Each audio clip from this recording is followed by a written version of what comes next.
আসসালামু আলাইকুম প্রিয় শিক্ষার্থী বন্ধুরা, আবারও স্বাগতম ক্যালকুলাসে।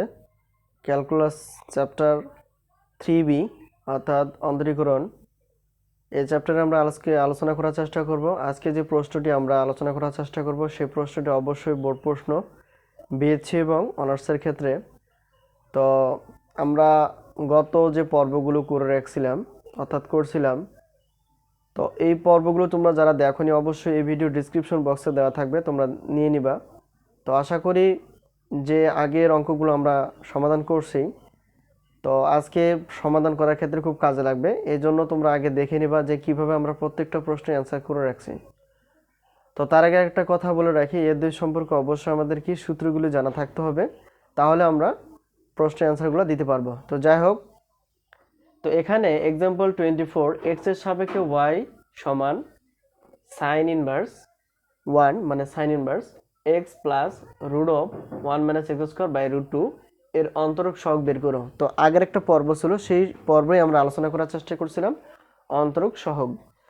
তো এখানে যে যে জিনিসগুলো দেওয়া আছে আমরা এক্স এর সাপেক্ষে অন্তরীকরণ করব। এখানে দেওয়া আছে, আমরা লিখতে পারলে ভালো হয়। তো দেওয়া আছে তথ্যটা আমরা লিখবো খালি।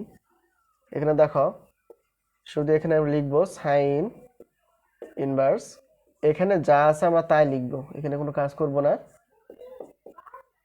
আচ্ছা, রুট 2 আর ব্র্যাকেট ক্লোজ, ঠিক আছে, এটা হলো প্রাথমিক কাজ আমাদের। তো ওয়াই সমান সাইন ইনভার্স, যদি দেওয়া না থাকতো ওয়াই, আমরা ধরে নিতাম ওয়াই সমান মানে এটা আর কি। তো এখন একটা জিনিস খেয়াল করবা, সবসময় অন্তরক সহগ বের করার ক্ষেত্রে যখন সাইন ইনভার্স হোক, ট্যান ইনভার্স হোক, কট ইনভার্স হোক, যেটাই হোক না কেন, এটা যা থাকবে তার বিপরীত চিহ্ন আনতে হবে। যেমন এখানে সাইন ইনভার্স আছে, এখানে সাইন আনতে হবে। যদি এখানে কস ইনভার্স থাকতো আমরা কস আনতাম, ট্যান ইনভার্স থাকতো আমরা ট্যান আনতাম। আগের একটা পর্ব ছিল, সেই পর্বটা আমরা আলোচনা করার চেষ্টা করছি। তো এখানে দেখো, যেহেতু সাইন ইনভার্স আসছে, তাহলে এখানে আমাদের আনতে হবে এমন একটা, সেখানে আমরা সাইন আনতে হবে। যদি এখানে কজ ইনভার্স থাকতো আমরা কি করতাম, এখানে কজ আনবো, কিভাবে হোক সেটা আমরা ধরে নিয়ে। যদি এখানে ট্যান ইনভার্স থাকে তাহলে এখানে আমরা কি ট্যান আনার চেষ্টা করব, ঠিক আছে। তো যেটা হোক আমরা কি সাইন অর্থাৎ বিপরীত ত্রিকোণমিতিক অনুপাত, আর এটা শুধু ত্রিকোণমিতিক অনুপাত।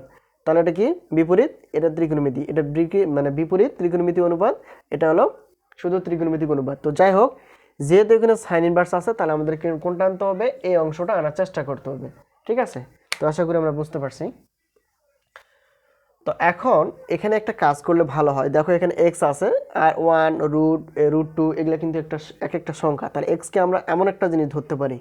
কি ধরবো ভালো করে দেখো, আমরা এক্সকে এমন একটা ধরবো, মানে এখানে যেহেতু আমাদের আনতে হবে সাইন ইনভার্স, মানে সরি এখানে সাইন আনতে হবে, তাহলে এখানে আমরা যদি এক্স সমান কি ধরতে পারি, এক্স সমান সাইনই ধরলাম, অর্থাৎ সাইন থিটা ধরে নিলাম। মানে এক্স এর জায়গায় আমরা সাইন থিটা বসাতে পারবো। তারপর থিটাকে যদি কনভার্ট করি, তাহলে দেখো এখানে সাইন ইনভার্স 1x চলে আসবে। সহজ কথায় x সমান আমরা ধরে নিলাম, মনে করি এখানে লিখতে পারি, মনে করি বা ধরে নিলাম x এর জায়গায়, অর্থাৎ x এর জায়গায় আমরা সাইন থিটা বসাবো। আর থিটাকে এই পাশে আনলে তাহলে সাইন ইনভার্স x এই পাশে চলে আসবে। তাহলে থিটা x সমান সাইন থিটা, আর থিটা সমান হবে সাইন ইনভার্স x, ঠিক আছে। তাহলে এখন আমরা এই কাজটা করব। দেখো ইমপ্লাইজ y সমান, এখানে দেখো সাইন ইনভার্স যা আছে তাই থাকবে। এখন x এর জায়গায় আমরা কি বসাতে পারবো, এই দেখো x এর জায়গায় আমরা বসাবো সাইন থিটা। তো x এর জায়গায় আমরা সাইন থিটা বসাই দিলাম। প্লাস ছিল আমরা প্লাসটাও দিয়ে দিলাম, রুট ছিল সেটা আমরা দিয়ে দিলাম, 1 ছিল সেটাও দিয়ে দিলাম। আর x এর যেহেতু x সমান সাইন থিটা, তোমরা সাইন থিটা বসাই দিলাম, সাইন থিটা বসাই দিলাম। কিন্তু একটা খেয়াল করো, এক্স এর মানটা আমরা সাইন থিটা বসাই দিলাম, কিন্তু তার উপর যে স্কোয়ার ছিল, তাহলে এখানে আমাদের কি করতে হবে, স্কোয়ারটা দিয়ে দিতে হবে, ঠিক আছে। আচ্ছা, এখন নিচের অংশটা যা থাকবে সেটাই থাকবে, এই অংশটা এটা আমরা ব্র্যাকেট ক্লোজটা রাখলে ভালো হয়। তো ব্র্যাকেট ক্লোজ হিসেবে রাখলাম। তাহলে এখন আমরা এখানে কি করলাম, যে এই যে y সমান সাইন ইনভার্স যা আছে সাইন ইনভার্স, এক্স এর জায়গায় আমরা sine theta plus root of যা আছে তাই 1 মাইনাস, তাহলে এক্স এর জায়গায় সাইন থিটা বসালাম, তারপর স্কোয়ার ছিল স্কোয়ার দিয়ে দিলাম, আর নিচে 2 ছিল 2টা আমরা দিয়ে দিলাম। এখন y সাইন ইনভার্স, আচ্ছা সাইন ইনভার্স, এখানে আমরা কি করতে পারি, সাইন থিটা যা আছে এখানে কিছু করার মতো কিছু নেই প্লাস এখন দেখো আমরা একটা সূত্র জানি যে sign square theta plus cos square theta তো অবশ্যই এই অঙ্কগুলো করতে গেলে আমাদের কি ত্রিকোণমিতিক অনুপাতগুলো লাগে তো sign square theta plus cos square theta 1 হলে আমরা যেহেতু এখানে এই জিনিসটা লিখতে পারি তাহলে আমরা যে কাজটা করব সহজ কথায় এখানে cos থিটা সমান রুট অফ 1 মাইনাস কি হবে সাইন স্কয়ার থিটা আশা করি আমরা বুঝতে পারছি মানে এটাকে সূত্রটাকে কনভার্ট যদি করি তাহলে cos থিটা সমান root of 1 minus sine square theta তাহলে এই পাশটা আমাদের রয়ে গেছে তাহলে root of 1 minus sine square theta তাহলে root of 1 minus sine square theta না সমান আমরা কি বসাতে পারি cos থিটা তার মানে এখানে আমরা কি করব cos থিটাটা বসাই দেব ঠিক আছে তাহলে cos থিটা বসাই দিলাম মানে root of 1 minus sine square theta মানে হবে cos থিটা এই যে সূত্রই বলে এখানে যেহেতু root of 1 minus sine square theta সমান আমরা cos থিটা বসাই দিলাম তো বসাই দেওয়ার পর নিচেরটা অংশটা যা আছে তাই থাকবে এটা ব্র্যাকেট ক্লোজ করলাম ওকে তো এই হলো অংশ এখন আমরা একটা কাজ করতে পারি সেটি হলো y সমান sin ইনভার্স 1 যা আছে তাই এখন এটাকে আমরা এটা দ্বারা ভাগ করব এটাকে এটা দ্বারা ভাগ যদি করি দেখো একটু কমে আসবে তাহলে একটা খেয়াল করো তাহলে এখানে আমরা sin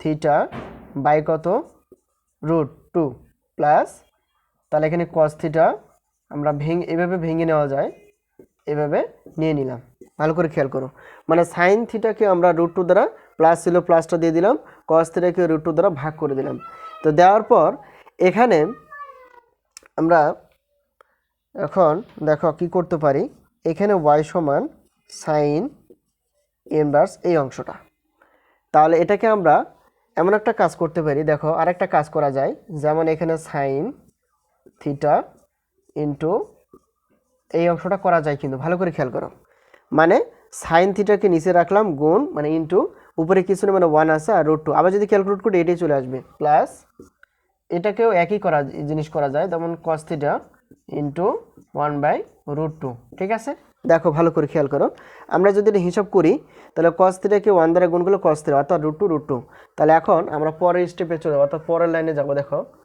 এখানে y সমান যা আছে তাই আর এখানে sin ইনভার্সটা আমরা তাই রেখে দিব আচ্ছা এখন sin থিটা ভালো করে খেয়াল করো sin থিটা আর এখানে কি করতে হবে এখানে এমন একটা অনুপাত আনতে হবে এখানে দেখো sin থিটা তাহলে 1/√2 মানে কত হবে 1/√2 মানে 45 ডিগ্রি মান 1/√2 মানে কত ডিগ্রি মান 45 ডিগ্রি মান তো 45 ডিগ্রি মান আমরা জানি যে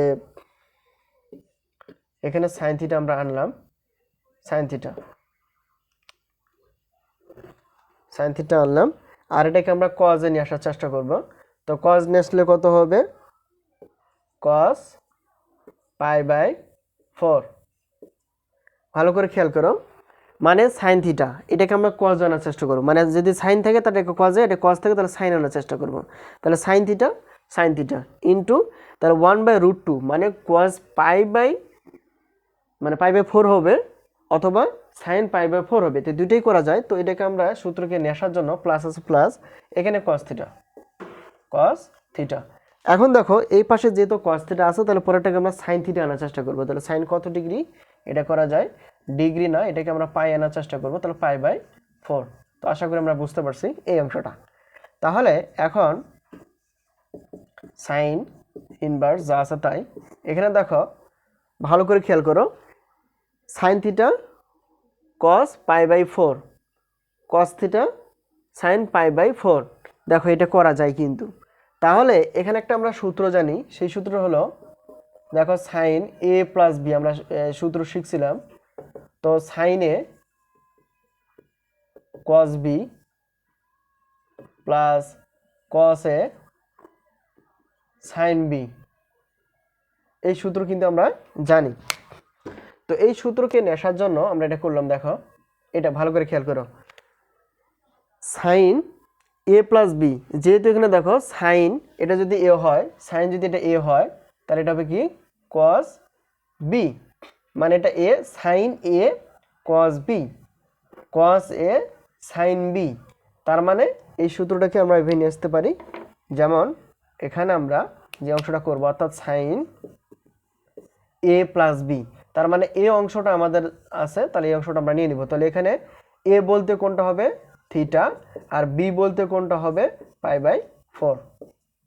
ঠিক আছে, এই অংশটা এটা হলো সাইন এ কস বি প্লাস কস এ সাইন বি। দেখো সাইন এ কস বি প্লাস কস এ সাইন বি, তাহলে আমরা সূত্র লিখতে পারি সাইন এ প্লাস বি। তাহলে সাইন এ বলতে এখানে কি থিটা, আর বি বলতে কখন এটা এখানে π/4। এখন এখানে আমাদের কাজ প্রায় শেষের কাছাকাছি। দেখো এই যে দেখো কেটে গেছে। আমি আগে বলছিলাম যেহেতু এখানে সাইন ইনভার্স আছে, তাহলে এখানে আমাদের সাইন আনার চেষ্টা করতে হবে, যেভাবে হোক ধরে হোক অথবা হিসাব যেভাবেই করে হোক না কেন এখানে আমরা আনতে হবে, হিসাবটা আমাদের ঠিক রাখতে হবে, এটাও ঠিক, সূত্র ঠিক রাখতে হবে। এটা কেটে গেল, তাহলে এখানে কি থাকতেছে ভালো করে খেয়াল করো, থিটা প্লাস π/4।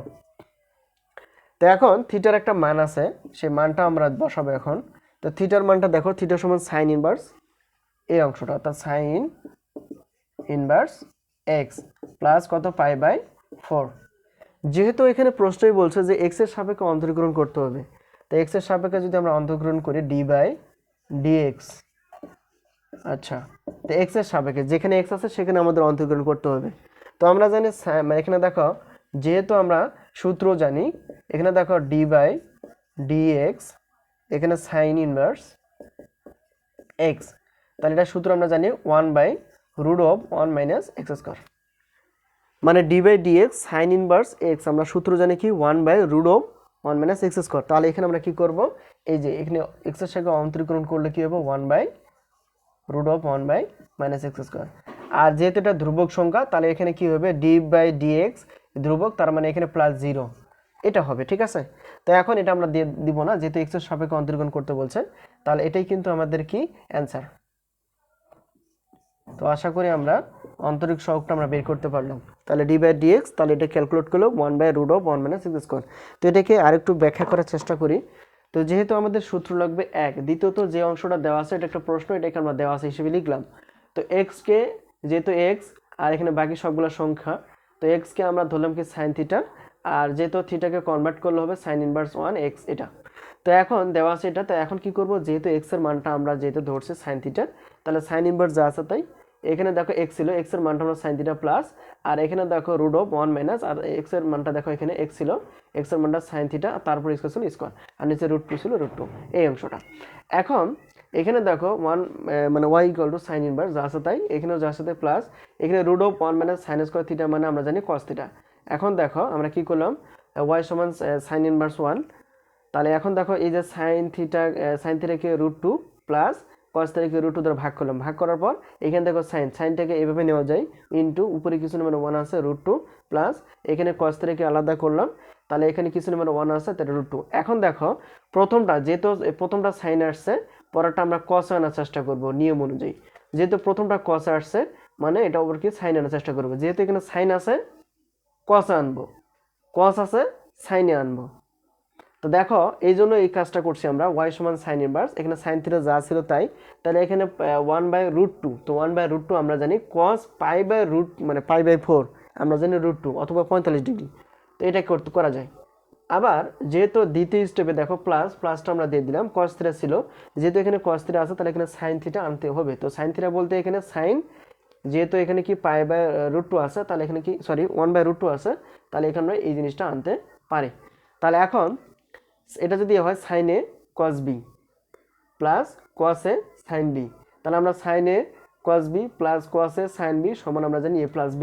তাহলে এখন এই জিনিসটা অর্থাৎ y সমান সাইন ইনভার্স, এখানে দেখো সাইন এখান থেকে a প্লাস b, a বলতে থিটা সূত্রে প্লাস b বলতে π/4।